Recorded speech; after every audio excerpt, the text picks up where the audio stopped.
All right, good morning, everyone, and welcome. We'll go ahead and get started. I want to give some time for everyone to join. Good morning and welcome to CtUC Back to Basics 2021. It's good to have everyone on. I know there'll probably be some more folks joining, and that's fine. My name is Derek Murray. I am Senior Client Portfolio Manager here at Censis, and just honored to be here before you. Just want you to relax, chill. We're just going to discuss a few things about leadership amid some very changing and sometimes challenging times this morning. So get yourself a cup of coffee, a cup of tea, and let's get started. It may not be morning where you are, where I may be speaking to, so I just will also say greetings as well. So we'll go ahead and jump in and get started. First, some preliminaries. I just want to say thank you so much to our CEO here at Censis. Always want to give honor to whom honor is due, to Randy Smith and the C-suite here for this opportunity. And also to Jim Lyko, who is our CEO over Fortive, our parent company. So I just want to give honor to whom honor is due and give them their due diligence as well. We really appreciate their leadership through these times. Leadership becomes very, very important when times are uncertain. So we definitely here at Censis thank them for their leadership. So I will go ahead and just jump right on in here. I'll give you a little bit of background about me. I was born and raised in Los Angeles, California. I live in St. Louis, Missouri right now. Been married 37 years next month. In a few weeks, it'll be 38 years to my beautiful wife. I have 2 daughters and 1 grandson. I've got pictures of them there, as you can see. Our oldest daughter got married in July, so I was a proud dad to walk her down the aisle. And then my grandson there and our other daughter there with us as well. So, and then I gained a wonderful son-in-law whose picture I forgot to put up there.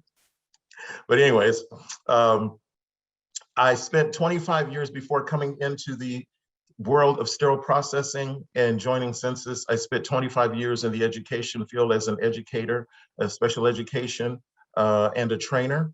Fun fact about me, I lived in North Pole, Alaska for 11 years. Yes, I was one of the frozen chosen. I have a bachelor's of arts in psychology, a master's in leadership. I'm also a U.S. Air Force veteran. I thank all the veterans out there for your service to our great country. I'm a certified life coach and ordained licensed minister, and just plain old grateful and happy to be with you today. So let's jump in. Oops, I went a little too fast. Let me go back.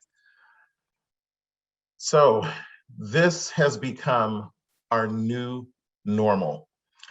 We've seen rapid change in the last 18 months, and these are some of the images, as you can see, of how our lives have changed from school to being in the hospital to transportation, waiting in lines at the grocery store, loved ones that we could not see. You know, I next week get to go see my mom. We're celebrating her 80th birthday next week. I haven't seen her in 3 years. So all of these different changes that have come about, and we as leaders have had to adapt to all of these different changes, to people losing people, to those who nursed sick relatives or spouses or children, whomever it was, working from home. That's us. Now being a remote company. Lots of changes that have been thrust upon not only us as leaders, but those that we have had the privilege to lead. And so our worlds have rapidly changed. So just wanted to really bring into focus how change can cause things, some things that we don't really expect, especially when it's thrust upon us so quickly. So that's some of the things that we'll take a look at, how we can be equipped as leaders to really face these types of challenges that have come and been put on our plate. You know, it's been really thrust upon us. So one thing I'd like you to do, if you have a pen or paper, I'd like you to write a couple of things down, and I'll give you a couple of minutes to do this, but just some really introspective thought about how things have changed and the impact that it's made on you, on those that you lead, on your family, just everything, how it's all encompassing. So the first question, how has the pandemic impacted you both personally and professionally? How has it impacted you? It could be a positive impact. It could be what you might see as a negative impact, but just real rubber meets the road. How has it impacted you, both personally and professionally? So I'll give you a moment to think on that one. You can jot some things down if you just want to keep it in your mind, that's fine.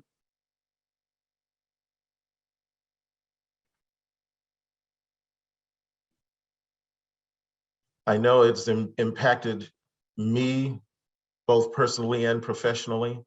As I said, you know, personally, we haven't, my wife and I live here in Missouri. Our daughters and grandson live in Ohio. My family is in California.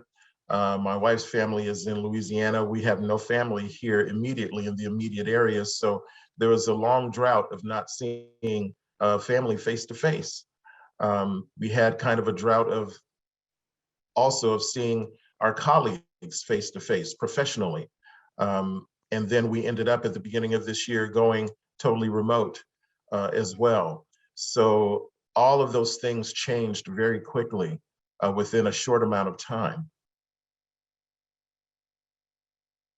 Then also on the second bullet here, think of the most impactful change that has affected you during the pandemic. So what impacted you the most?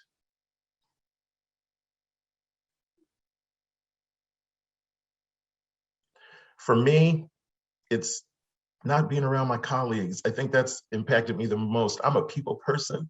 I like being around people, laughing, talking, seeing how folks are doing, you know, going and seeing how my team's doing. They're coming in, seeing how I'm doing, you know, just different things. That human element has been kind of taken away from us because of the pandemic. And I think that's the most impactful change, not being able to see people face to face, family, friends, colleagues. That has really impacted me.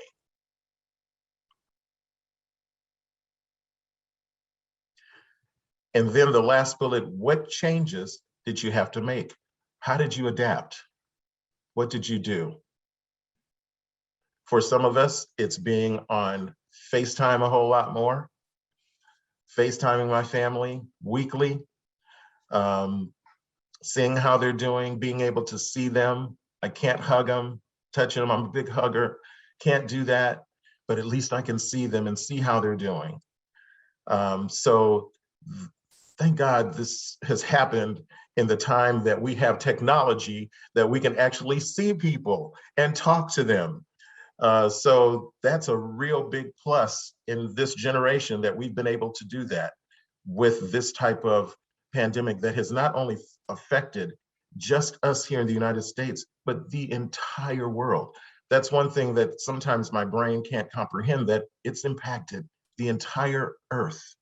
So there's lots of changes that have been thrust upon everyone all the way around. All right. So let's move on here now that you've got those things down. So now we're looking at, think about those you lead now, or the leaders that you report to. So looking at those that report to you and those that you report to.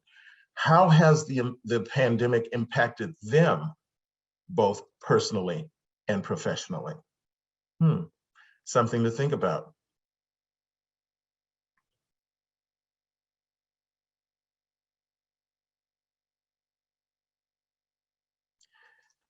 And then, what changes have they had to make?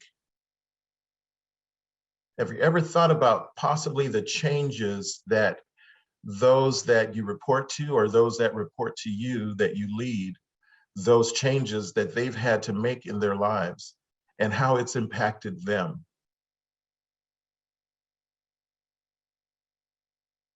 It could be childcare. You know, that's a big one. Schools were closed. We had to conduct business at home with kids running around, making sure that they were getting their schoolwork done. As a former teacher, I understand that. I can't even imagine. Well, I can imagine because I still live in the area where I taught in the district. So I've been able to talk to some of the teachers that I see at the grocery store and different things, and calling them, just seeing how they've had to adapt. And it's been very difficult for them not to be able to engage their students as they did formerly. So think about that in the context of the SPD world. How did change affect those that are right there around you? We know that elective surgeries went away. So we were then now tasked to refocus and retool so that we could support in a different way. So those are some of the things that we've had to do to adapt to the changes that have been thrust on us. So as we look at the changes and the things that they've had to make, how has the pandemic impacted your leadership style? So for me, that one that's more hands-on, just like to be there with people, I had to adapt to being now like I am with you, like we are at CtUC, here on a screen, instead of being in Nashville together in one setting. So we've had to adapt in those kinds of ways. Would you consider yourself an emotionally intelligent leader? And you may be saying to yourself, well, what is emotional intelligence? And to understand that, we have to first understand emotions. And if I could remind everyone, just as a reminder, if you could make sure that you're on mute, that way we don't get any background noise. Thank you very much. So, how has the pandemic impacted your leadership style? Would you consider yourself an emotionally intelligent leader? So what is emotional intelligence? And like I said, we have to understand emotions when we're dealing with emotional intelligence.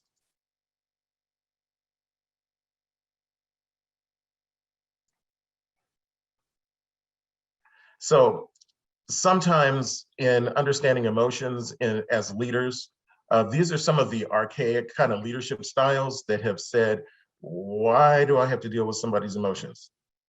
What's the purpose? You need to go to work, do your job, go home, what I call rinse and repeat. Go to work, do your job, go home. Don't bring your personal problems to work. Check your emotions at the door, and you can pick them up again once you leave. That's the old way, the archaic way of leading. Just come to work, do your job, go home. Boom. Come to work, do your job, go home. Rinse, repeat. That was kind of how things were in the past. But now we've been tasked to deal with emotions as well, because now work and home have been thrust together. So now we're having to look at things a little bit differently, that now we have to understand people's emotions. We have to understand our own emotions about things, and so that we can lead effectively. So let's look some more at emotional intelligence. As leaders, we have to work through our own emotions. When things happen, I call it dealing with myself first, and then being able to interact with others whose emotions might be all over the place. They could have experienced a death, someone that got violently, really sick, someone who already had a pre-existing condition that, they're dealing with, plus the pandemic on top of it. So we can't separate or sift a person's emotions through a strainer and hope that we can sift them and separate them. So we have to make sure as leaders that we embrace every area of a person's needs, psychologically, physiologically, and then their esteem needs as well. So if we look at, and with my psychology background, of course, this is something that's very important though, because when we look at where we are as a society and where we are now together, that we're in all of this together, we have to look at this, what's called Abraham Maslow's hierarchy. And what he came about with was looking at a triangle and how certain things need to be in place in order for people to self-actualize and be able to do their jobs, effectively. So psychological needs have to be met, safety and security.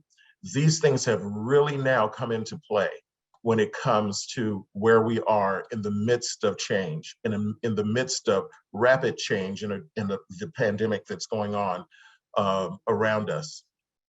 Safety and security, love and belonging, friendship, family, all of those things. So now we find ourselves really having to deal with these types of things so that people can feel confident, feel like they can achieve, feel empowered to do their jobs, and then they can self-actualize. They can be creative. They can be spontaneous.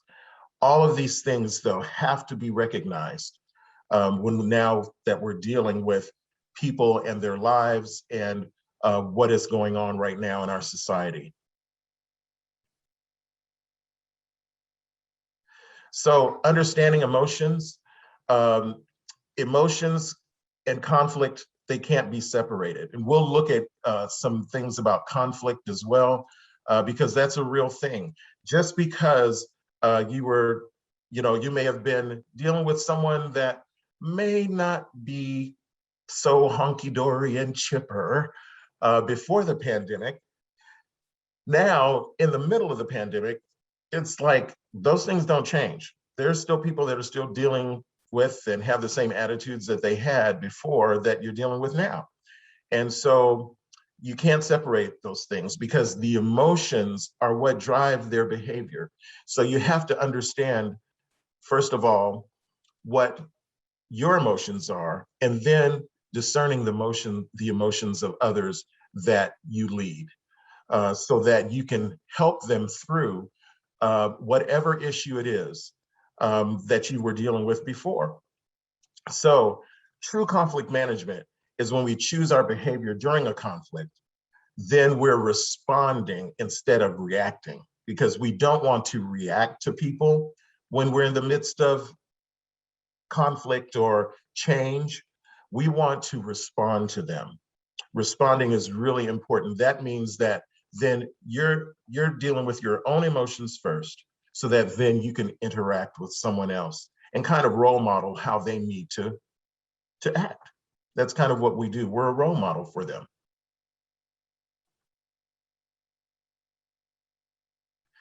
So emotional intelligence is comprised of 4 areas. So it's being aware of your own emotions, your self-awareness, self-management, meaning managing those emotions. Sometimes you may need to take a deep breath, count to 3, calm yourself down before you interact with someone that may be heightened.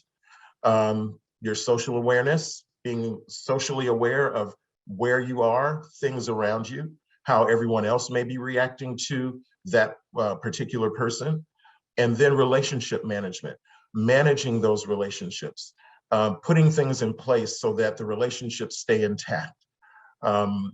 So emotional or EI, emotional intelligence, helps leaders by first, like I said, understanding their own moods and emotions, which is the self-awareness part, and then treating others according to their emotions. So helping them, role modeling for them, so that then in the midst of change, you don't have people that get really, because change is hard. Let me tell you, for some, change is very, very hard. So there's things that you have to put in place, some predicting as much as you can, and just helping people through certain aspects of change so that then they can self-manage. That's really, really important. So as we look more at emotionally intelligent leaders and the result of doing all of those things, then you have a leader that's able to understand strengths and weaknesses of those they're leading. That is so vitally important during change. Knowing people's strengths and knowing their weaknesses, then we don't place expectations on them that we know they can't meet. Very, very, very important aspect of emotional intelligence. Sometimes we place things on people where we know they're going to fail. We don't want to set people up for failure. We want to set them up for success. So that means sometimes you might have to do the small tasks, small things for them to be able to then be successful with a larger task or something, project that you're asking them to do. So we want to set people up to succeed always. That's always our first thing. I always want to set up my team for success. I don't want to cause them to in any way feel like they're inadequate or that they can't accomplish something.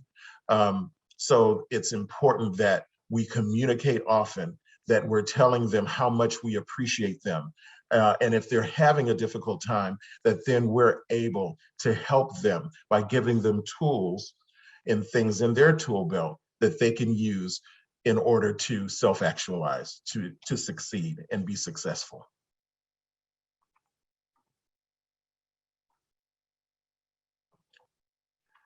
So another result, you have improved interactions, which is something we all want.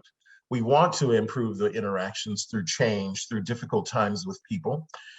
You develop successful relationships, and you increase the emotional intelligence skills in yourself and in others, because like I said, we're role modeling those things. And these things also apply not only to your professional life, but even to your personal life.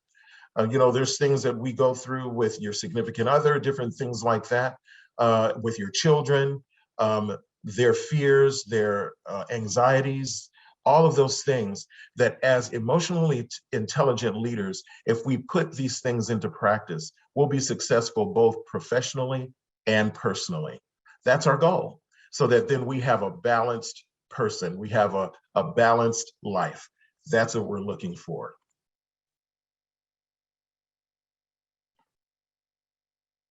So emotional intelligence, the result, go back one.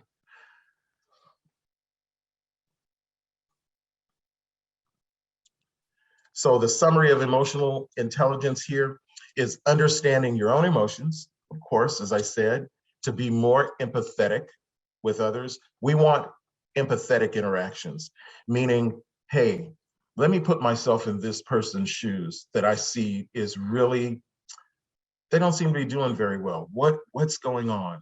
It's to be a detective and understanding, hey, okay, this is what they're dealing with.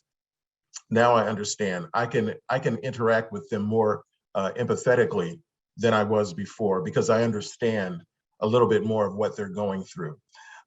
It involves active listening. Listening is very, very important in EI. You're listening constantly to different things that people are saying. You're hearing where they are. You're understanding what some of their anxieties are, what their roadblocks are. And so our jobs are to help them remove those roadblocks by coaching them, doing different things that we can to help them through a certain situation. And the choice to look beyond a person's faults and seeing their needs. That takes some real skill sometimes, because when we're dealing sometimes with difficulty and dealing with change, sometimes we need to look beyond the fault and see really what is the real thing. What is that driving emotion that's causing certain behavior to come forth? So as leaders, we want to make sure that we're listening all the time, so that then we can put things in place for people to succeed and empower them. Emotionally intelligent leaders will always, always set up their followers for success. That is what our job is as leaders. We want people to be successful. We want them to feel empowered. We want to give them the tools that they need to do their jobs effectively, to do them with passion. We want them, one thing that I really am thankful for and grateful for is I am surrounded by people, from my CEO to the team, other people in other departments, especially my team. I am surrounded by some passionate people that are passionate for sterile processing. And that is something, after being in this industry now 6 years, I just celebrated 6 years in August. I knew nothing about sterile processing, nothing whatsoever. But as I came into the sterile processing world, oh my goodness, the people around me that had the passion and still have that passion to make sure that communication in the between sterile processing and the OR is good and healthy. They gave me a passion for this industry of making sure that people are safe. That's our number one goal, making sure that people are safe in the OR. That's our main job. And so I am so thankful for the Wes Matthews, the Mary Evans, for the Tom Mastrianis, for all of these folks that have been in this industry before me, just everyone, for the Mike Walshes, for all of those, all of you who have just given your passion for this industry to me. I count that and I value that. So as leaders, create that passion. What is it that you can do to create passion in this industry? I have become a real advocate for this industry now. I have made my stepdad a real advocate for this industry. He sends me articles about sterile processing stuff. All of a sudden, this whole world has opened up. If you know of anybody, fortunately, I'm one that has not had to have surgery in my life, but all those around me, my wife, my mom, my dad, if you know anybody that's had to have surgery, oh my gosh, then you should have a passion for this industry because it's about their safety. So all of these things is having emotional intelligence is really just having that inner kind of discernment to know about those that you're leading, so that then you can create a department that is vibrant, functioning, passionate about their job and about the task that they have in order to keep people safe. That's the bottom line, keeping people safe.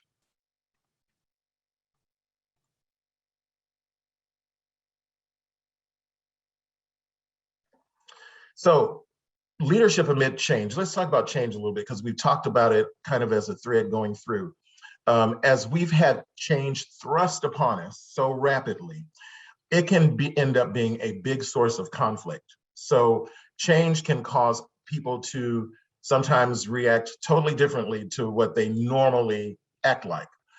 So we have to be aware of that change can be a big source of conflict. So in most situations, we can't control the things that are coming our way. We could not control this pandemic. It came our way, and guess what? We had to adapt. And some people still don't like adapting. But that's part of our society now. We have to adapt and do some things that maybe we didn't want to do before, but it's now been thrust upon us. So even though we can't control what comes our way, we can control our response to it. So, sometimes you just have to say, you know what? I'm just going to do it with some attitude of gratitude. Just keep on pressing on and go forward. For some people, that's not so easy. So, what do you need? This is something that you can think about for a moment. What do you need in order to reduce conflict during a change initiative? What is it personally that you need when a change initiative comes your way? What things for you help you to reduce conflict within your own life? So think about that for a moment. As a leader, what do you need in order to reduce conflict during a change initiative?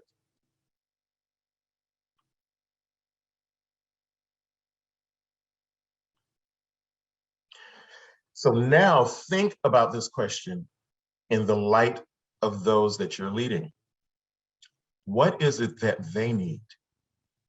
What is something that they need during a change initiative that will help reduce conflict in their lives? Think about that.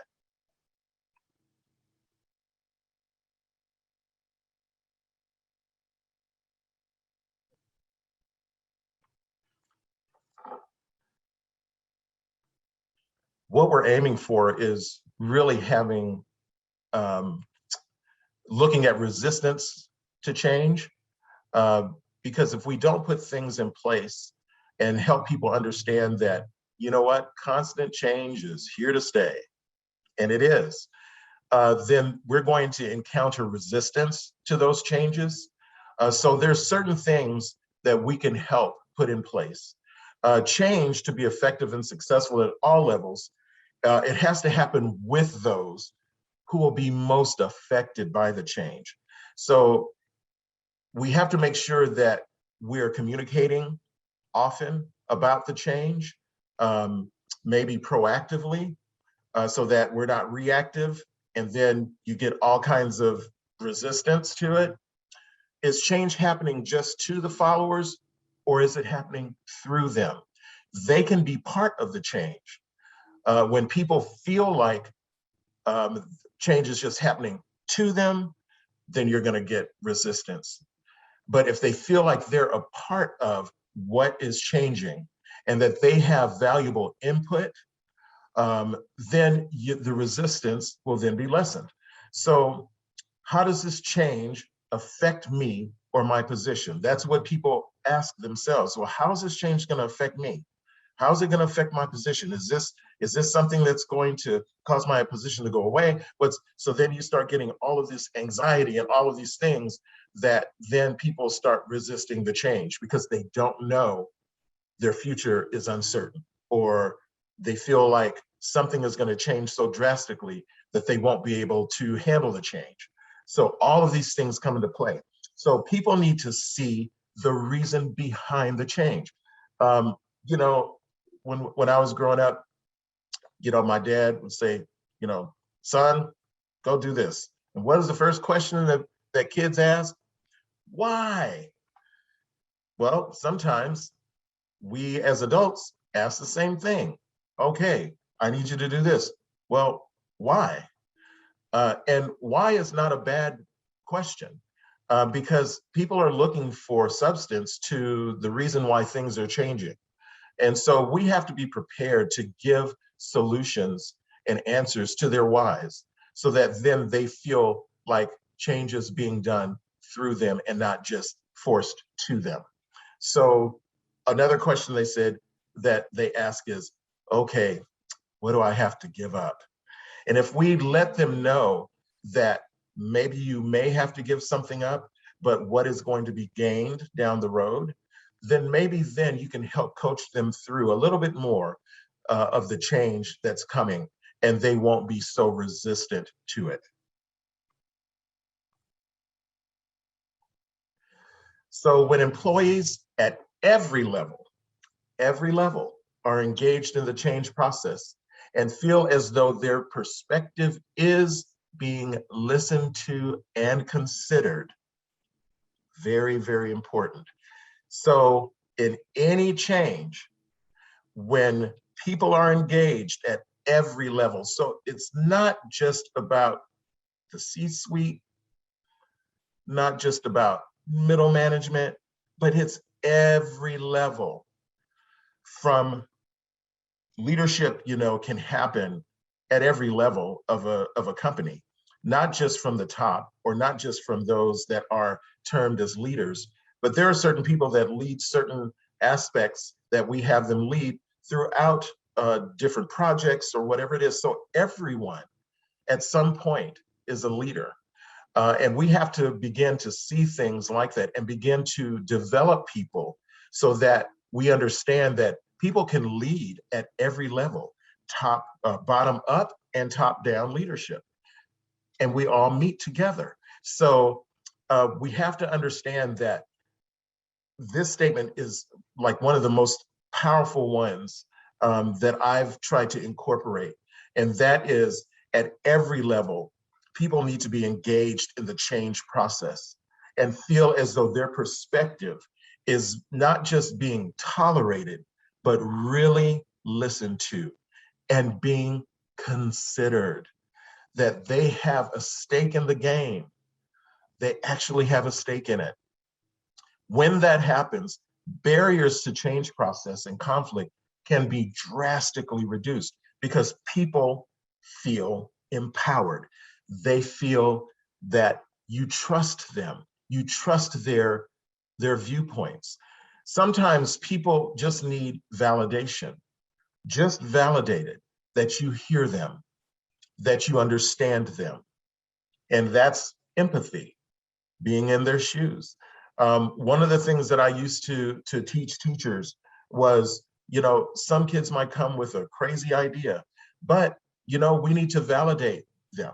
We need to understand that's their perspective and we validate it. Now we can explain then that maybe it's not quite the idea that, or the resolution that we're looking for, but thank you for your input. So we build trust by doing that, because then people will feel more empowered then to be a part of the change process later on. They'll feel more empowered to give their responses and give their perspective on a change, on something that's going on. So trust is enhanced.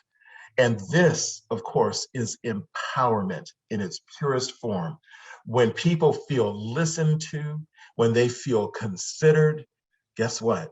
They're empowered. And you will see them begin to self-actualize even more because you've considered them. And it will change your entire relationship with them.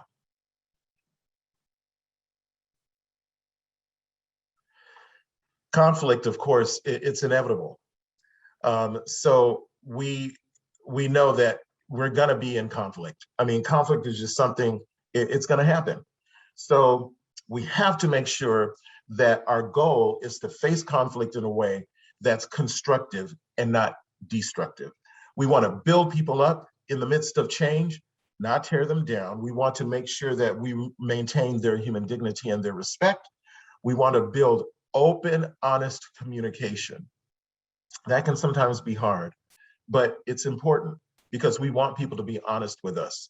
I want people to critique my leadership, to know if I'm failing in an area, whatever. I want open, honest communication.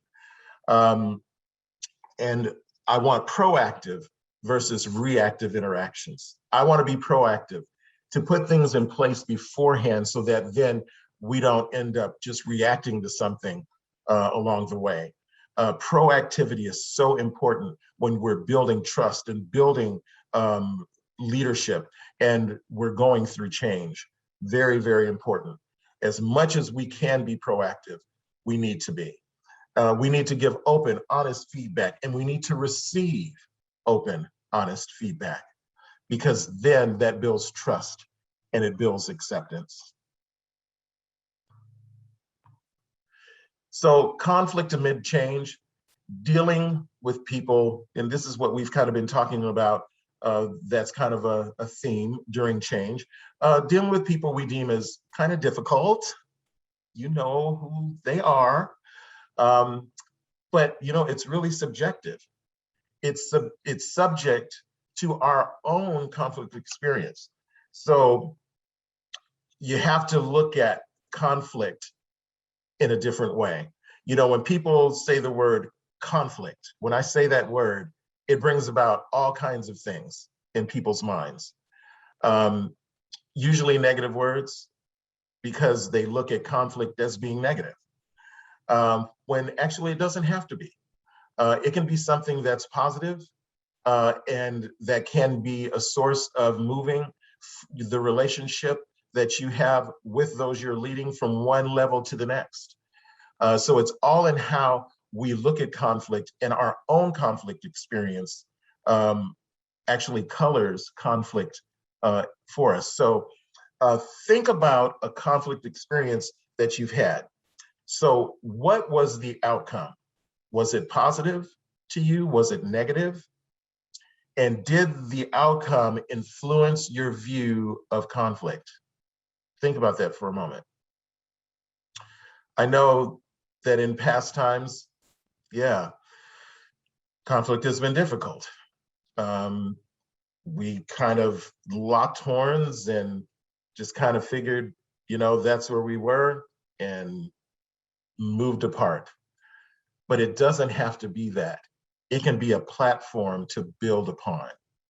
And that's what I want to submit and show you today. That we can look at it in the sense of caring enough to confront. So do you care enough to confront people in conflict? Because that can be a way for us to build, like I said, going from one platform to the next in a positive way.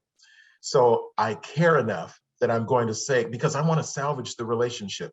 I don't want those that I'm working with, if we end up in a conflict, I don't want to just kind of throw them away and go, oh, well, that's how they are. And no, I want to build upon it.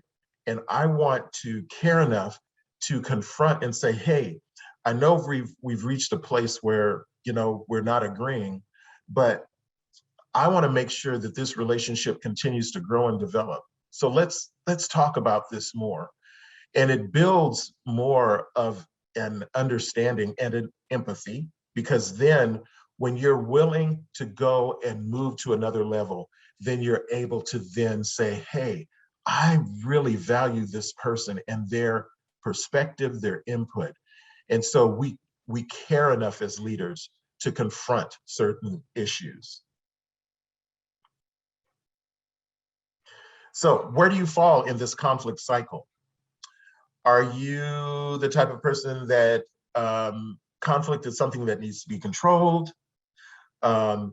Is conflict something that you just want to avoid altogether? You run, that's the flight.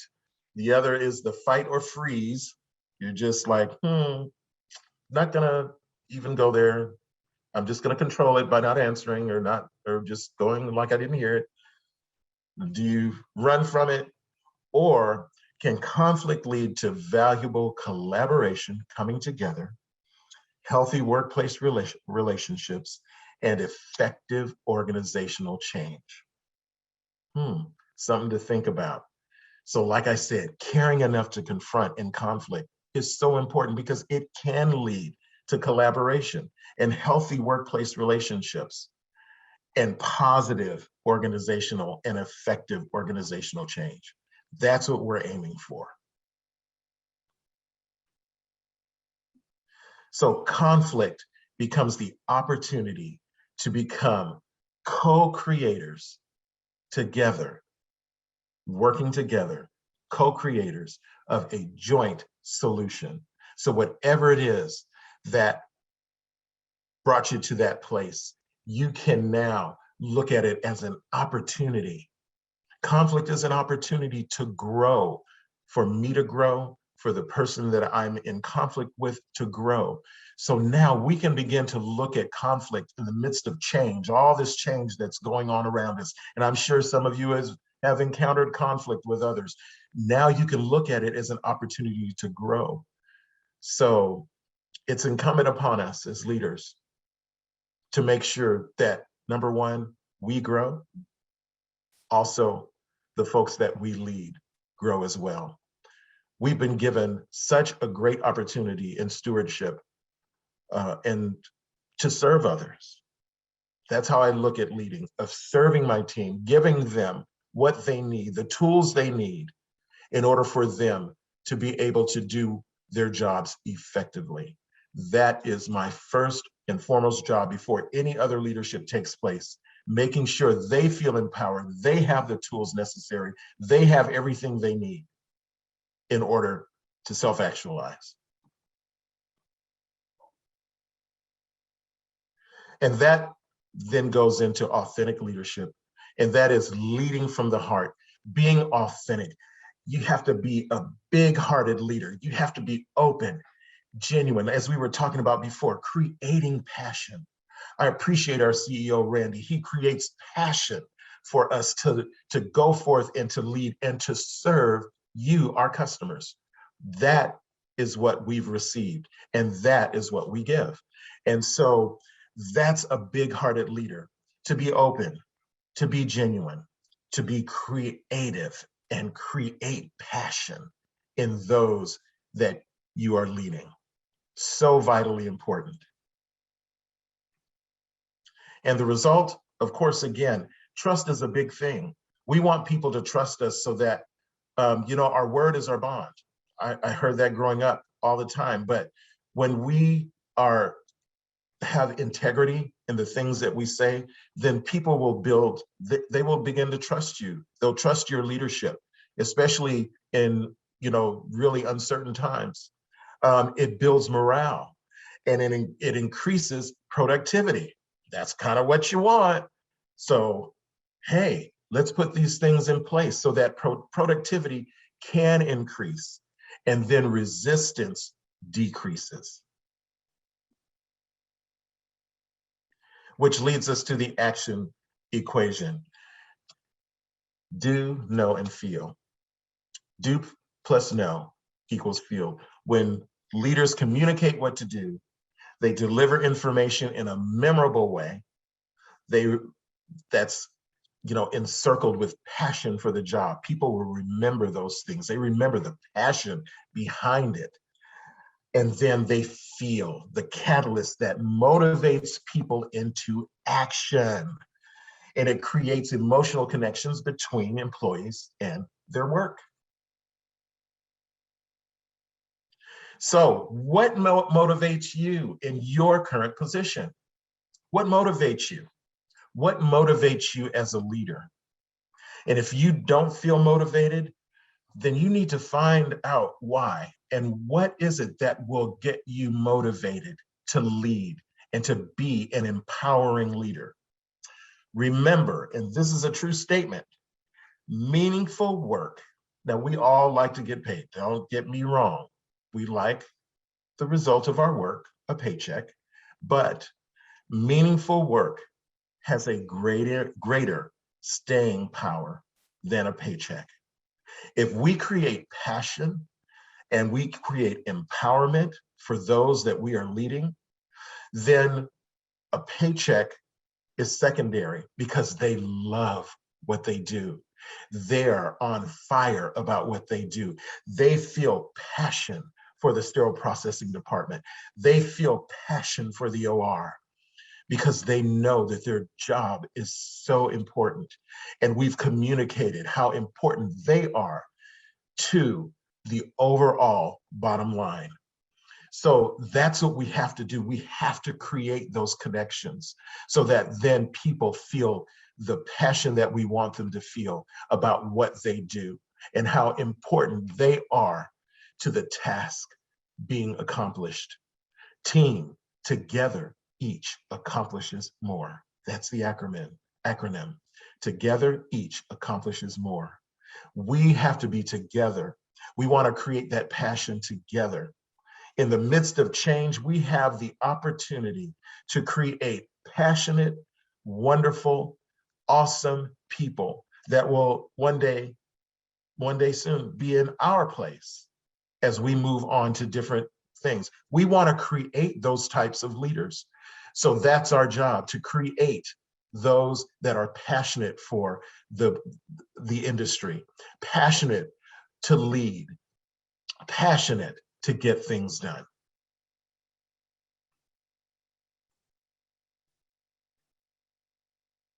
Let me make sure I didn't skip one there.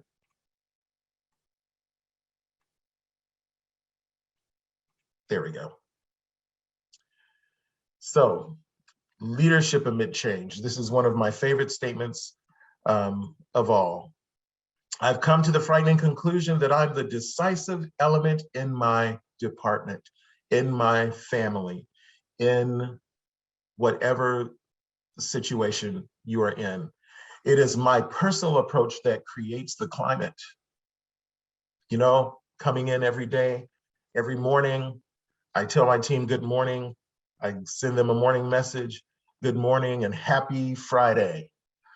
I want their day to start with a climate that makes them want to come on in and let's get things done together. So that's one of the things that I personally do. It is my daily mood that makes the weather. I don't want to create a thunderstorm. I want sunshine and blue skies. That's just me. Although I like watching thunderstorms, I sit out on my patio and I watch them roll in. I'm kind of crazy that way. But I want to create an atmosphere where people want to come and they enjoy, they laugh, we talk together, we laugh together, we celebrate together. That's the kind of weather I want to create. I possess tremendous power to make Wes's, Mary's, Tom's, Vincent's, Matt's, Elise's, Jason's job, their life miserable or joyous. Those are the people on my team. I can be a tool of torture or an instrument of inspiration. Which one do you want to be, leaders? I can humiliate or humor. I can hurt or heal.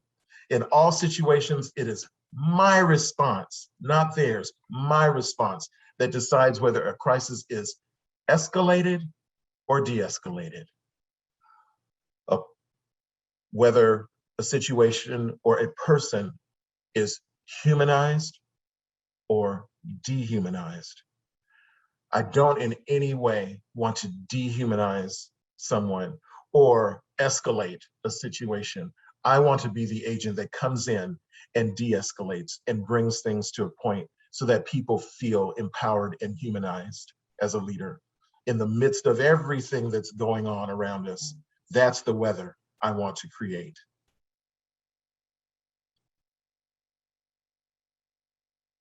So the takeaways: don't let emotions within others keep you from interacting with them. Don't do it. Don't do the fight or flight or freeze. Embrace it. Embrace their emotions, understand your emotions, and then interact with them.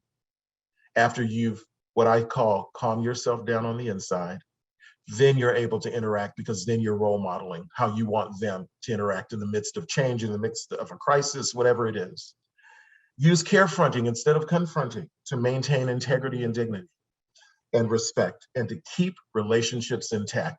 That's what we want. We want to keep these relationships intact with those that we have the stewardship to lead. It takes courage to be a leader, to lead from our heart. It takes a lot of courage, but I guarantee you that if you lead from your heart, you will find that you will create an atmosphere for all to feel empowered and included. That is so important. Everyone needs to feel included. They need to feel empowered. So we don't want to leave anyone out on the outskirts. We want them all to feel that way. And remember, it's our response as leaders that will determine a conflict outcome, whether it will yield either positive or negative results. So that's what I leave with you today. And I have one more thing. You know, if we were in Nashville right now, of course, Nashville is Music City. And I like to, you know, create things that will make people remember certain things, you know, create something that will make you go, ooh, wow, yeah, I remember that. So I'm gonna sing a little song for you, because that's what I usually do at CtUC. I sing a little song. So I'm gonna sing a little song just real quick that I just want you to think about, okay?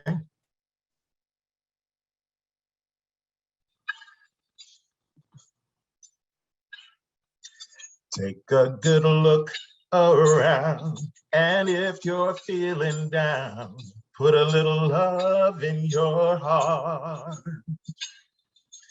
I hope when you decide kindness will be your guide, put a little love in your heart, and the world will be a better place. Yes, the world will be a better place for you and me. Just wait and see. Think of your fellow man, lend him a helping hand, put a little love in your heart. You see, it's getting late, so please don't hesitate. Put a little love in your heart, and the world will be a better place. Your department will be a better place for you and me. Just wait and see. Put a little love in your heart. Put a little love in your heart. All you gotta do is put a little love in your heart. Put a little love in your heart. So that's what we want to be. We want to be big-hearted leaders. Thank you so much. This is such an honor and a privilege for me. And I thank you for taking time out of your busy schedules, because I know you all are busy, to just hear this today. So thank you very much. I pray that you all stay well and you stay safe, and that you have a great weekend, and to be a big-hearted leader as you go forward. Thank you, everyone.